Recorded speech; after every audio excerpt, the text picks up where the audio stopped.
Hi, everybody. Welcome. This is Laura. Cool. Okay. So I'm Laura, and we've got Jack with us. He's got his camera on, and I'm just going to introduce and say hi to everybody. Welcome, and then we're going to pass it over to our speakers. So we do actually ask that you turn your camera off and mute yourself. We would love to see you, but we have people from all over the world, and the bandwidth sometimes gets tight. So it's good to keep your camera off unless you're the person presenting, or if you're one of the three speakers and it seems to be working for you, that's fine. We are recording the meeting. Hopefully that's fine with you, and the recordings go up if you have to leave and you want to hear the end of it later. And if you have technical issues, I think Stephanie is not on deck, right, Chelsea? Chelsea, can you put your email in the chat, and that way people can contact you if they have technical issues? Yes, Awesome. I will. So that was welcome. So today is the fourth presentation that we've had of a case study of a labor market assessment. So we heard from the FHI 360 team on the original labor market assessment framework that was drawn up many years ago, back when I was there and led this Workforce Connections project. We heard from EDC about local labor market assessments. We heard from World Learning about a labor market assessment they did in Iraq in 2 regions. And we are today welcoming Rapid Asia to our community. We're really excited to have them with us. And they're going to talk about a labor market assessment they did in Ethiopia, and also snippets of a couple of other assessments they've done in Asia that had a particular youth focus. And please put your questions in the chat as we go along. And when we're done with the presentation, you're also welcome to raise your hand and ask your question. Hey, Rachel, welcome. We just mentioned your presentation in the past, as this is the 4th in a series. So we are the BEPSE community of practice. We look at private sector engagement, entrepreneurship, and business as it relates to youth power programming. And this season, we've really dedicated to labor market assessments as a sort of a prelude to talking about private sector engagement and what does it mean to engage with the private sector in our programs. So there you go. There's our link to the website if you want to go and post resources or anything like that. Okay. And I'm really pleased to welcome Pia today. Pia is a mission-driven senior leader. She has 3 boys, which I find one of the most impressive parts of her resume. She's the director of asset strategy and knowledge at the International Youth Foundation. And she has a BA from Johns Hopkins and also a degree from the Wagner School of Public Service. And Pia, I'm going to hand it over to you to facilitate today's session. Thank you so much for being with us. Thanks, Laura, and welcome everyone to today's webinar. Next slide, please. We're really happy to have Rapid Asia joining us and presenting here. And we have 2 panelists from Rapid Asia. We have Mr. Daniel Lindgren, who is the founder of Rapid Asia. He is also a father of 2 young people and an international entrepreneur who's worked and studied across the globe. Rapid Asia was founded in 2010 as a social research and consulting firm, and it is based in Bangkok. The vision is to help their clients achieve sustainable change, recognizing that evidence is one of the critical drivers for this change. So Daniel, thank you very much for joining us. Next slide, please. Our other panelist is Ms. Dewi Ratnawulan, who is our Senior Gender and Human Rights Advisor at Rapid Asia. And Dewi has been active in gender and human rights issues since she was a university student in Indonesia. And early on in her career, she worked with NGOs at the local and also regional levels across Asia. She's based in Bangkok and joined Rapid Asia at its founding in 2010, and also serves as an international consultant in a number of different studies. Dewi has 2 children at the university level, and she also works as an interpreter and voice talent. So welcome, Daniel and Dewi. We really look forward to this presentation. Next slide, please. Over to you, Daniel. Look, we're delighted to be here and to be invited to this webinar. So thank you very much. And we look forward to hear from everyone around the world if you have questions about LMAs. I understand you have done some previous presentations. Hopefully our presentation isn't a repeat of what you have already heard, but maybe some new flavor of something. So I'm here with Davy, one of my colleagues. So the way we have divided up this presentation is I will go through the presentation. It will be fairly sort of quick. And then we hope that we can have a bit of a discussion and some good questions from the audience. And Davy will play an important role in expanding on some of these things. So what I want to cover first is to look at when to do an LMA. So this, we can go to the next slide. So this was a case study in Ethiopia, but I think as Lara pointed out, we also want to talk more broadly about labor market assessments and some of the things to consider. But in Ethiopia, if we look at, when to do an LMA, I think Ethiopia was a very good example of this. Ethiopia is one of the largest countries in Africa, has over 100 million people. There's a very large young population, a lot of youth. The economy has been growing very strongly over the past few years.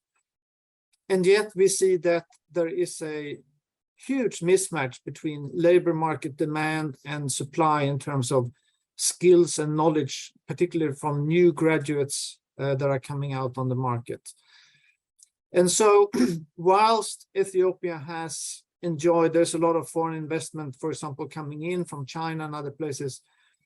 So there's strong economic growth, but this hasn't really translated into local jobs. And also, if you look at urban unemployment is particularly high, if you look at young people and females also in particular. You can go to the next slide. So when we were asked to do this study, we had actually already done another study in Ethiopia that looked at migration. There was a migration ban in place. And we did a study that helped to lift that migration ban. So people didn't have to go, do risk. There were a lot of risk taking, people going to the Middle East, going through Yemen and Djibouti in these places. And we had something like over 70% of migrants experiencing some kind of labor abuse. And so this was a follow-up study from that study. So this study, we didn't go out and speak to youth in particular. It was very much focused on employers.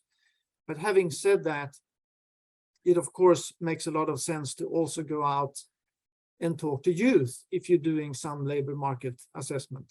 But for this study, the objective was to look at occupations and skills that were in demand in Ethiopia. We wanted to identify how skills gaps and surpluses locally, and what sort of policy recommendations that would come out of that to sort of avoid migrant-induced skill shortages in the future. Sorry, go back. We also wanted to examine involving labor market dynamics and provide projections of demand for low, medium, and high-skilled workers. And we also wanted to draw sort of key conclusions on the employment potential in Ethiopia across different sort of key sectors. And overall, we also wanted to see, assess sort of existing labor market policies and institutions and identify how Ethiopia can improve its response to meet these needs better in the future. So we can go to the next. So if we look at implication of study design next. So for this particular study, we used the mixed methods approach. So we started with a desk review. We then went out to identify relevant jobs in sort of key growth sectors. I'll talk a little bit more about that. We then developed the various tools. We did both qualitative and quantitative data collection. Then we went and collected the data, and then we had the analysis and reporting. And at the end, we had a big validation workshop with invited stakeholders in Ethiopia, where we presented the results and then took questions and people were looking at the results and coming up with recommendations that were then incorporated into the final report. So that was the process we followed. I think in terms, if we talk more broadly about labor market assessments, what are some of the things that should be considered? First of all, if we look at the scope, so I think the first question is, well, do we only need to talk to employers, or should we also talk to youth? I think in a lot of cases, it would be good to do both, to hear sort of the view from both sides and also understand youth aspirations and, you know, what difficulties they may have in finding work, etc. In terms of methodology, you know, is it qualitative? Is it quantitative? Do we want to use the mixed method approach? I think it depends a little bit on the circumstances and what you're trying to do. It's also budgets and things like that come into play here. But that's another important consideration. For the tools development, obviously think about some of the critical topics that we want to cover in the study. And if you're going to be interviewing employers in particular, I think another important consideration is, how do you gain access to employers? Particularly if you want to talk to larger employers, the larger the company, usually the more difficult it is to get hold of, you know, busy decision makers.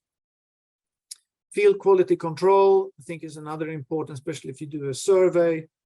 You need to make sure you have quality data at the end of the day. And when you do the statistical analysis, okay, what sort of statistical package are you going to use? And also validation of the results. We believe that's a very important step in all the studies that we do. And so here it's about involving sort of the right stakeholders who can ask, you know, critical questions and making sure that the recommendations that you have, that they are appropriate for what can actually be done. Can go to the next. Okay, so a little bit about input for the tools development. I mean, when you do a labor market assessment, it's all about going out and asking the right questions. So we can go to the next. So we start looking at, I think it's useful to look at some market trends. And in the labor market assessments we have done, and most of it has been in, of course, in developing countries. And there are some clear trends that we can see in many different countries in the world, and they tend to affect each other. Can we go back, please? So a lot of these countries are transforming from a sort of a mainly agricultural base to an industrial economy. At the same time, when that happens, you also see typically growth in service sectors. And as this shift is happening, there is also an increasing use of different types of excuse me, technology. And this in turn leads to increasing demand for medium and high skilled labor. And then you may also start seeing, you know, youth unemployment there. There's also trends in migration. If people can't find job, you know, in their own country, maybe they migrate for, you know, opportunities overseas. So these are, I think, some trends that are both interlinked and things to look for to understand the context of the labor market assessment and what are some of the external forces that affect the situation on the ground. Can go to the next. So in Ethiopia, we looked at a number of sectors to see, okay, what are some of the sectors that are, you know, key to the country, so they represent, you know, a large proportion of GDP, and also which ones of those are really growing. So we identified that there were three key sectors. There were construction, manufacturing, and agriculture. So depending on the country you're in, obviously these sectors could be very different. But for Ethiopia, these were the key sectors that we wanted to focus on. Can go to the next. So one of the important things is to understand that, to look at then demand and supply, for different jobs across these different employers. We also have to think about skills levels. And we use the ILO definition of this. So defining, what is a low skilled labor, what is medium skilled labor, and what is high skilled labor. And this was something that we, defined in the survey when talking to employers, so we could identify different jobs and at what skill level did they belong to. And as you will see in the analysis, that is quite important. Can go to the next.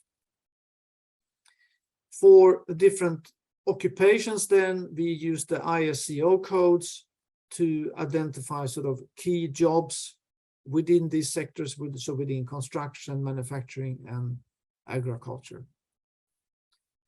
And that definition then also includes whether they are high skill, medium skill, or low skill. Can go to the next. So for the tools, for employers, for example, topics that are very relevant for labor market assessments, of course, the future labor needs, both in terms of skills and looking at demand and supply. That's a key question, of course. And also the need for sector-specific jobs. So if you're in manufacturing, okay, what are some of the key jobs? Which ones are in demand? What is the supply for these jobs? Look at skills requirements that different employers have. What are the recruitment practices can also be very important to understand how they actually source labor from different channels. Job skills matching, also looking at work entitlements and training that they provide. I mean, do they train people in-house? Do they feel that TVET students that come on board, do they have the right skills to do the jobs they are hired for example? And if we look at the youth side of things, looking at job and life aspirations, what do youth want to do in the future? Job search experience, and indeed what is their current work experience would be important to understand. What would be their willingness, for example, to move or consider other jobs? What's their education? Have they received training in the past? Looking at both hard and soft skills. Soft skills, something that is becoming more and more important, is becoming more recognized by employers, that's something that's important, language skills, things like that. And of course, we must also consider, gender as a sort of a cross-cutting issue. The situations between men and women can be very different at times. There can be discrimination and other things that would be important to understand as part of the labor market assessment overall. Okay, we can go to the next.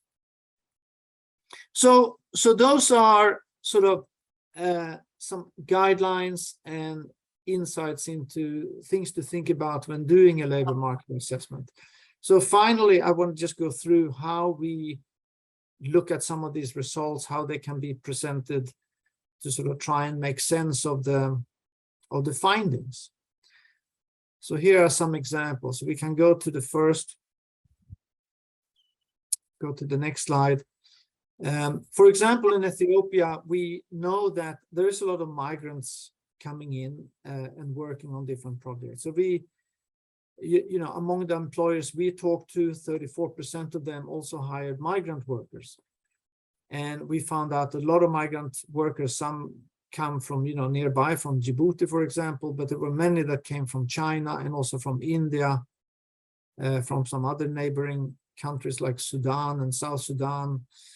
And there were also people coming from other places, from Asia, for example, from Indonesia and the Philippines. So there was quite a big mix. And that was important to understand the competition for certain types of jobs. Can go to the next. We also looked at the sex distribution, both across sectors and regions.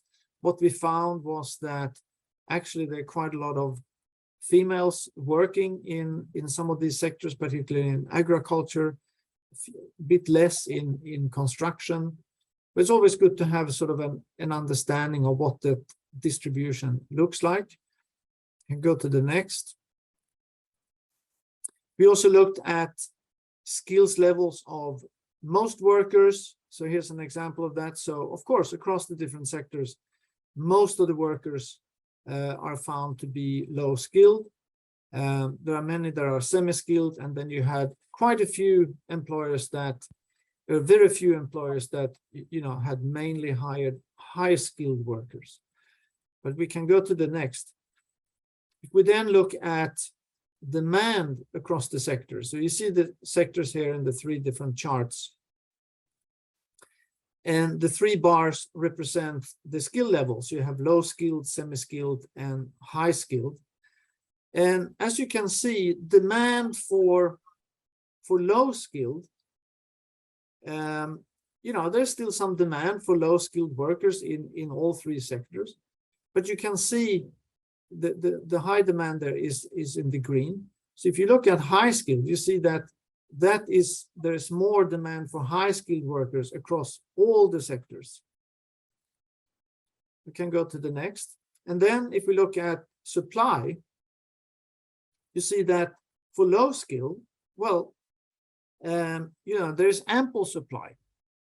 But if you look at medium skill and high skill, now we see a lot of red there, which means there is low supply. So Ethiopia was so we were looking sort of in a 5-year trajectory. So we were saying, 5 years from now, what are your needs for workers? What are they going to be?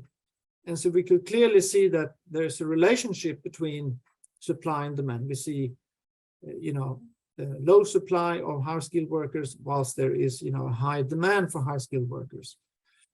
So if we go to the next, so we could plot this in a bubble chart. So in this bubble chart, on the vertical axis, you look at supply.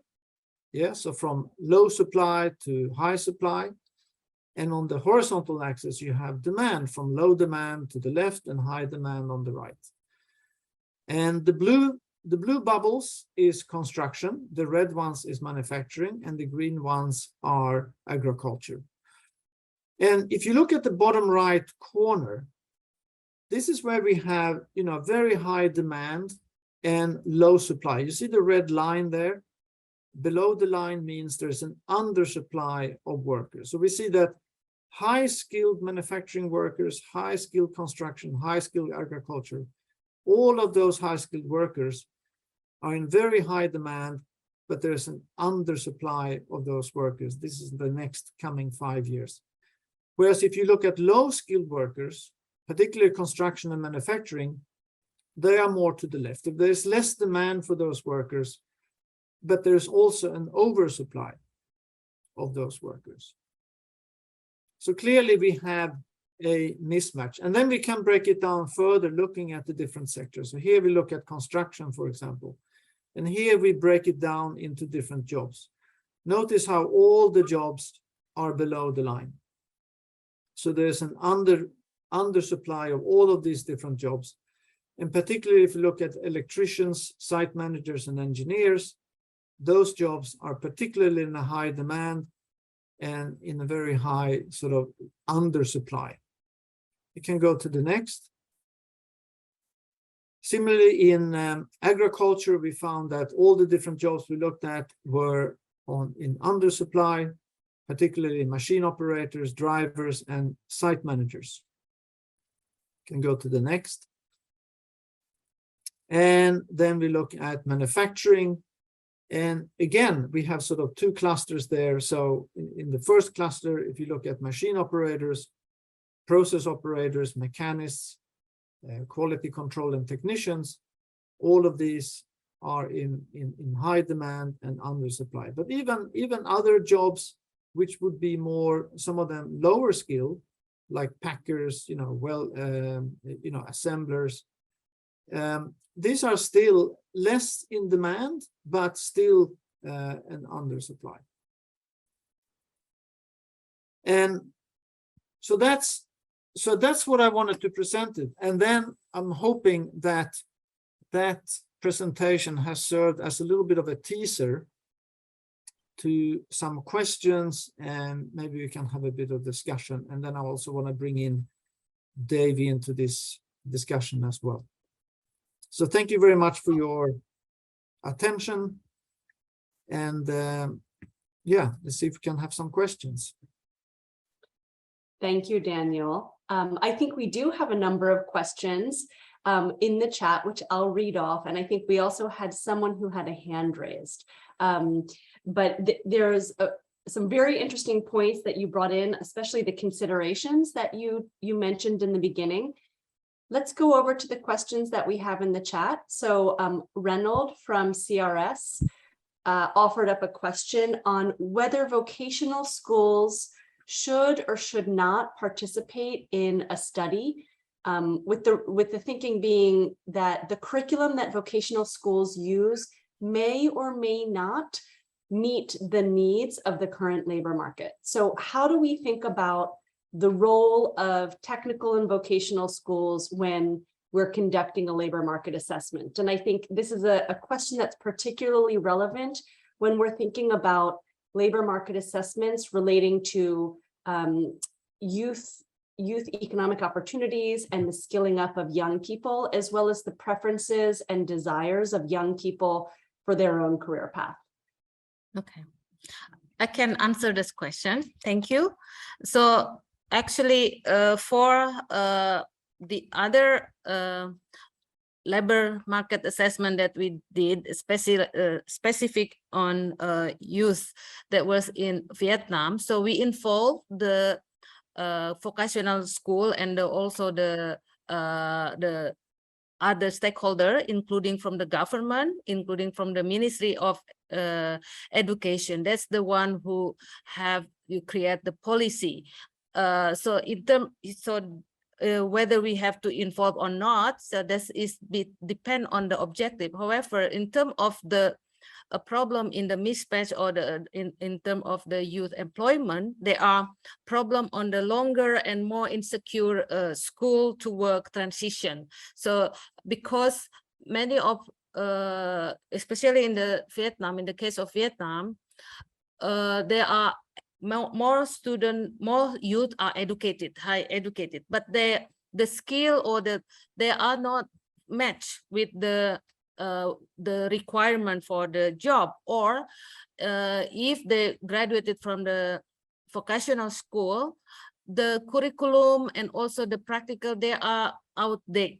So that's why when they come to workplace, the employer still have to train again. So that's why we need to involve. Yeah, definitely we need to involve about what kind of training or curriculum they use, what kind of equipment they use, and then how they can match with the demand side, with the business. So they also is part of the assessment. So when we mentioned in the Ethiopia, we only used the mixed method, which is the survey on and also qualitative. So in Vietnam also we did the survey with the employer and also qualitative part with interview with all the stakeholders, including the training school, I mean vocational school, and also interview with the youth focus group, and also with the authority, the related authority. Yeah, so we should involve, and then also we have to look at what is the barrier and enabler, and then what kind of mismatch in terms of the curriculum and the skill taught at the school. Thank you. Thanks, Dewi. Yeah, it sounds like bringing in the TVET schools or the vocational schools in the labor market assessment is critical. I liked what you're talking about, the barriers and the opportunities there to make a match between what the vocational schools are offering in terms of skills training, as well as what the labor market is demanding. And I also know that in some of your labor market assessments, you've also brought in the youth perspective, which potentially could be, what are youth perceptions of the TVET school, and how are they viewing an education from the vocational school, as well as what are the jobs that young people see as desirable? So thank you so much, Dewi. We have another question from Nora with FHI 360, who asks for a further definition of skills matching. So for Rapid Asia, what does it mean to go through this skills matching process? And how specifically are you able to get at the gender and discrimination issues when you are conducting a labor market assessment? Thanks for the question, Nora. Mm-hmm. Okay, the first question about the mismatch. So actually, we all often talk about this, but actually, what is that? There are different kind of matching, yeah, not only in terms of the skill, as I said before, about there are many youth are educated, but the skill or the things that not match with what the employer needs, so there are mismatch.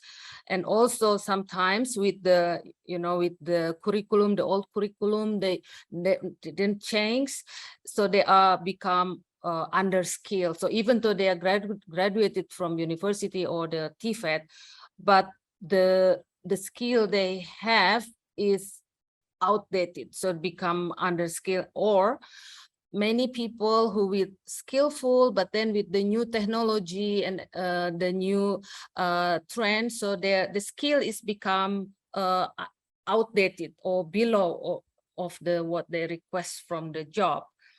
And the other things about the mismatch is yeah, like the demand and the supply side. So in certain area, there are, if Daniel show in the how with the bubble chart, we can see where are the high skill or the medium skill they are really need, but the in the demand side, in the supply side is more on the lower skills. That's become there are mismatch.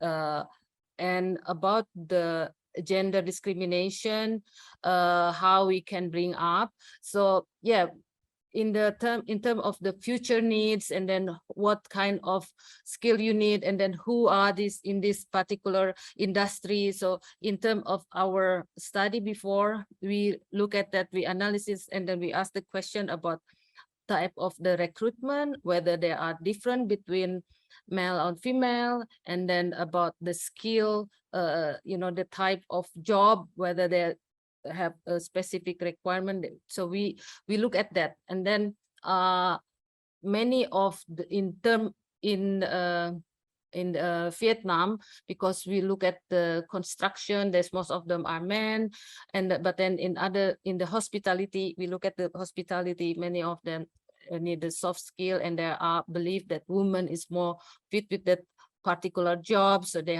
are that's why when they recruit, they're more women recruitment. So that is, we look at between in terms of the respondent, we look at, we need to have from men and women, and also in the question itself is very specific.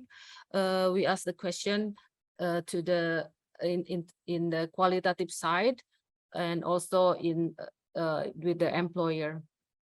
Maybe Daniel will to ask add something. Well, in Ethiopia, in terms of job skills matching, our focus there was to talk to employers to understand how they were doing this, and if they felt that they had, successful outcomes in matching. And what we found was that sometimes it was very much in hit and miss. And of course, the TVET training that existed there was very much not in line with what employers wanted. I think that's a problem in many countries, not just in developing countries. I remember doing a TVET study in Australia when I lived there for a while.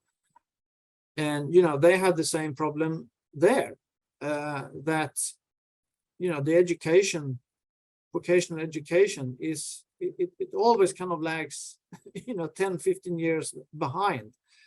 And so people have to sort of be retrained in the workplace. It seems to be sort of an endemic issue to some extent.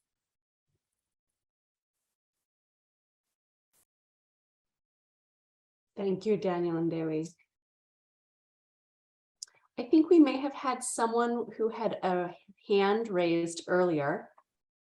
Is that question still around? Please feel free to unmute yourself and ask the question directly of Daniel and Dewi. Was it Clotaire or Claire? So maybe you could try to test your audio or input your question into the chat, and we'll get to that. I think we had, you know, we did touch on this question of quantifying high and low skills levels. We touched on that a little bit, but I wonder if I may also bring in another question for Dewi and Daniel around youth perspectives, which I know is one of these important elements of labor market assessments, especially when we're thinking about positive youth development and really looking to build the skills of young people and build the agency of young people, which we frequently do by integrating and elevating the perspectives and preferences and experiences of young people. So I'm wondering if there's any experience or lessons learned that that Rapid Asia has encountered around how do you design for and in your considerations for the perspectives and preferences and experiences of young people, and how has this data and information played out in your labor market assessment, and whether that's integrating that into the findings or throughout the process of data analysis and interpretation. So how have you used the perspectives and preferences of young people, and are there any lessons learned that you can offer to the community around elevating young people's perspectives, their voices, and their preferences in a labor market assessment? Okay, so in terms of the youth perspective, so we involve them is not only in terms of the planning when we develop the tools. So we invite them to be part of part of the stakeholders, so they can give the input of the who can be interviewed or what kind of subject they're interested. So that's in the preparation or the tool development. And then during the data collection, so they are also, we interview them. And then when we are analysis, we use that from the desk review about what the data, and when we present it, validate the result, so they also involved. So then it's not only they become the subject, but also all the topic what we really specific when they ask about the aspiration. For example, many in Vietnam, there's the particular profit there. All of them, most of them, every family, they want to do migrate because they see that the migration can alleviate the poverty. So this is the aspiration that do the migration. Even though there are specific programs so they can have work in Vietnam, but because the salary is lower, so there's the high aspiration for migration. That's why later in terms of the planning of the program, so it's not about stopping the migration or create the job creation in the province, but also how to do the safe migration. So this is part of the process. So is not just create the job, but also if they want to migrate, how they can migrate safely. So that's in terms of the program planning. I think that's one of the sample from Vietnam, but maybe Daniel can explain about the youth in Cambodia. In Cambodia? No, I mean youth aspirations when we do study in in in- Laos. yeah, it's in Laos. Yeah, I could talk briefly about that. I mean, so GIZ, who we did this for, they do a lot of TVET work in Laos. This was at the time when Laos was going to join the EAC. And so they really wanted to ramp up, particularly the TVET training. There was a very energetic director there. I remember he had very big plans. But there was a similar thing. TVET was very misaligned with industries that were developing in Laos at that time. But what they wanted to do was very interesting. They wanted to understand, not just go out and talk to employers, but talk to youth and talk about youth aspirations. How did the youth see their future in Laos? And who do we had questions about who they identify with, we talked about, things like, artists and, international sports celebrities and things like that. We want to sort of understand how how they were thinking and feeling and how they saw themselves in the future. So it's a very different kind of study. But it produced, I think, some very interesting results that, a lot of government officials and others hadn't really thought about and taken into account. So that was it was a national study also. So we went to all the different provinces of Laos to talk to the various youth, including, youth from ethnic minorities, etc. So it was a very big study looking at this. Thanks, Daniel and Dewi. It sounds like there are some trends that are coming through, including the needs of vulnerable youth, and especially in the context of youth migration, when young people are migrating cross country or even within a country to search for an economic opportunity. It sounds like perhaps there are some lessons learned from this study in Laos in terms of collecting data from young people from different subpopulations that are maybe more vulnerable than others in this context. Is there anything on those topics, lessons learned in terms of data collection from young people, or even interpreting the data and integrating that into findings that you can share with us? Yes,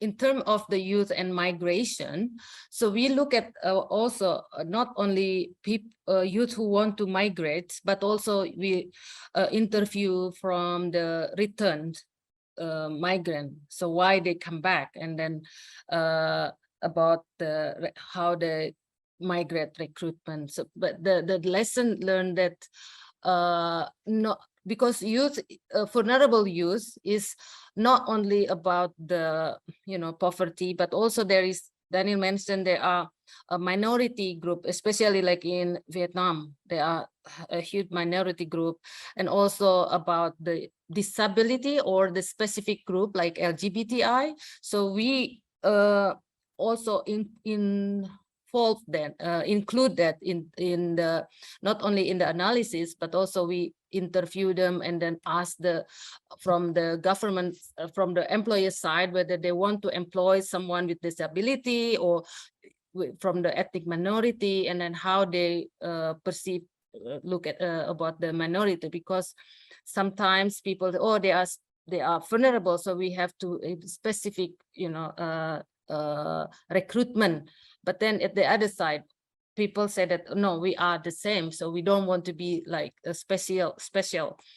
So the lesson learned, we also have to be more inclusive, because the youth is not only men and women, but also in other type of group. That's one thing. And then if about migration, we can learn from the return migrant, because many of the, when they want when they come back, so we can learn something what they actually gain is not only in terms of the money, but also the skill when they come back, so they become entrepreneurs. So that's one of the local government also developed from the migrant, the skill when they come back. Yeah. That's really interesting, Dewi. And it sounds like a lot of the work that you've done is matching, not just of the skills, but in understanding the perspectives and experiences of different groups of young people, specifically for those returned migrants. Thanks for sharing that. We have another question in the chat from Elizabeth Salazar, who's a colleague of mine with IYF. She is interested to hear what type of data from this type of labor market assessment has been or potentially could be most effective in advocating for policy changes. And this may also include youth inclusive policy changes. So we heard you speaking a little bit about this, Daniel and Dewi, and if you could expand on, from your perspective, the type of data that can really be leveraged for advocating for policy changes. Yeah. Well, this is sort of what we see as our bread and butter in Rapid Asia. We call it evidence for change. And that is for policymakers to take, and every time they change a policy or, ratify something,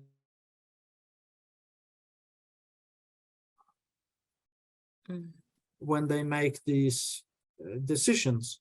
And so it all comes down into what sort of evidence that you can present. And I think it's really based on a number of things. It comes down to, who did the study, what was the methodology, how was the study done? Can we really trust the data? Is it representative? There are those kind of questions. But then it's also about the information itself. Is the evidence compelling? What we struggled with in this study was how to present the mismatch between demand and supply. And then I read, this Swedish guy Rosling, and the bubble charts and all this that he uses. And so we came up with the idea we can present, demand and supply in bubble charts. We can look at different jobs, and that gives sort of a visual presentation of how things stand. And so we felt that was very successful. People could look at those bubble charts and really understand what the data was telling them. So sometimes it also comes down into, like, you can do a very sophisticated study, but it's so technical and so complicated that only 1% of the people in the audience can really appreciate what you're talking about. So I think that part is sometimes, also very important, how you present the results, and that you reach out to, as many people as possible in that room.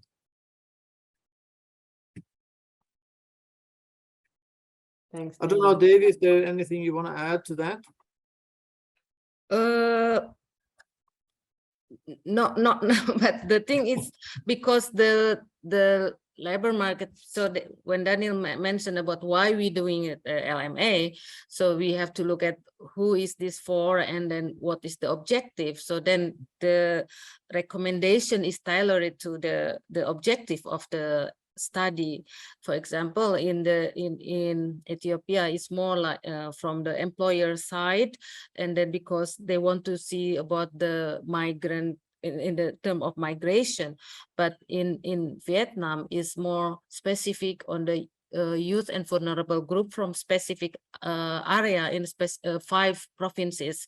So we very specific, like, recommendation is in terms of the people would say that access for vocational training for job seekers from the vulnerable group. So they're very specific, because most of the training is in the they cannot access this because maybe in the city, or about the time, because the vulnerable group, they cannot go and then do training, and they only want to work because they want to earn money. That's why they do the training during the job.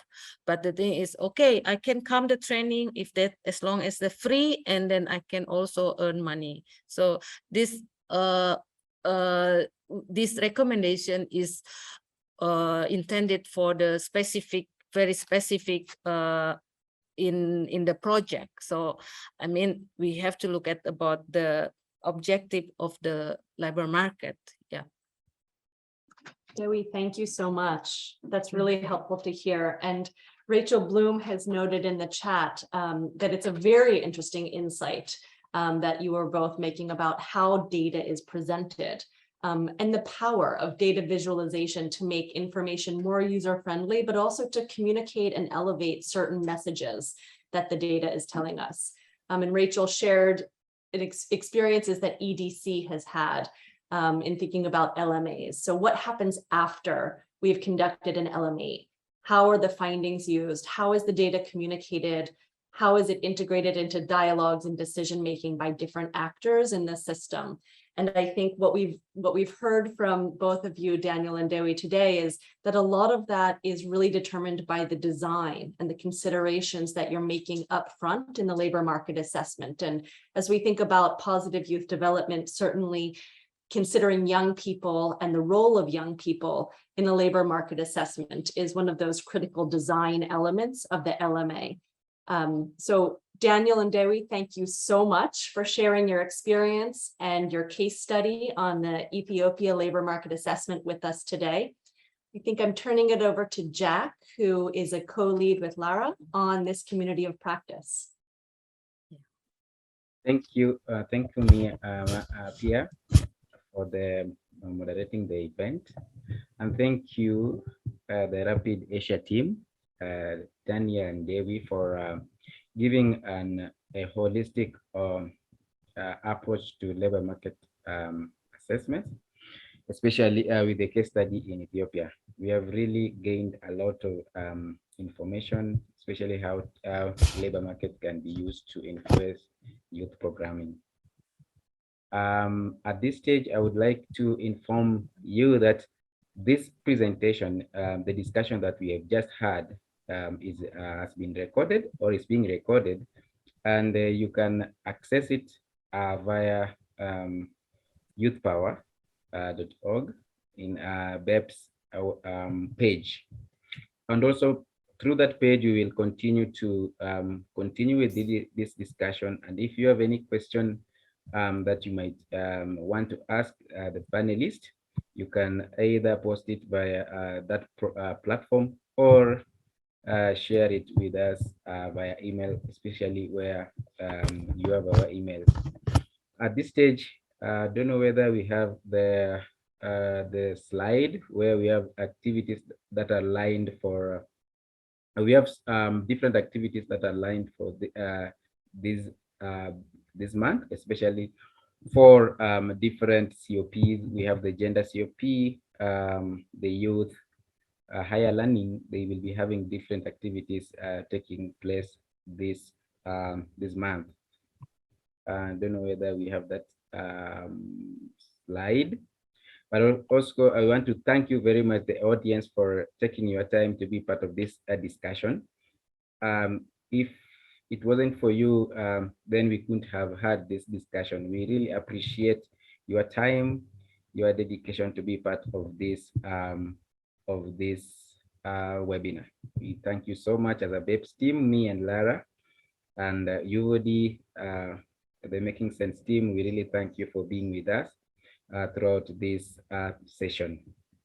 So without, if there is no any other question, I would like to thank you so much and then close the webinar, not unless Lara has any other input.